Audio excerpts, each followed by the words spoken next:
PGTRB Tamil அலகு 8 திறனாய்வு. இதிலிருந்து எடுக்கப்பட்ட முந்தைய ஆண்டுகளில் கேட்கப்பட்ட வினாக்களின் தொகுப்புகள். கேள்வி எண் 1. சமயம், தத்துவம் இவற்றிற்கு இணையாக கவிதையை கொள்ளலாம் என்று கூறியவர் யார்?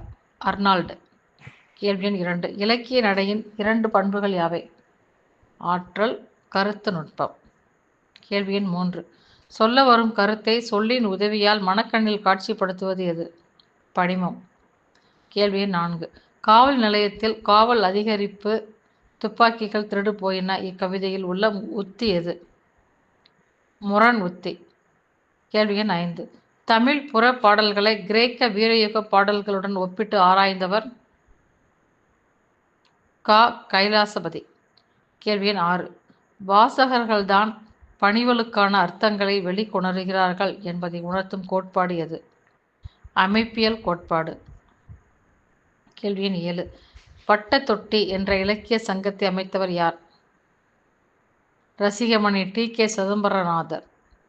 கேள்வி எண் 8. அறமும் அரசியலும் என்ற நூலின் ஆசிரியர் யார்? மு. வரதராசனார். கேள்வி எண் 9. தமிழ் சுடர்மணிகள் என்ற புத்தகத்தை எழுதியவர் யார்? வையாபுரி பிள்ளை. கேள்வி எண் 10. தமிழகத்தின் ஒப்பிலக்கண ஆய்வு என்ற நூலை பதிப்பித்தவர் யார்? சீகன்பால்க்.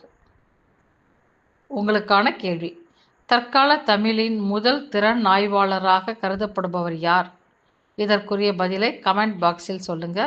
இந்த காணொளியை உங்களது நண்பர்களுக்கும் உறவினர்களுக்கும் தேர்வுக்காக படிக்கக்கூடிய அனைவருக்கும் பகிருங்கள். நன்றி, வணக்கம்.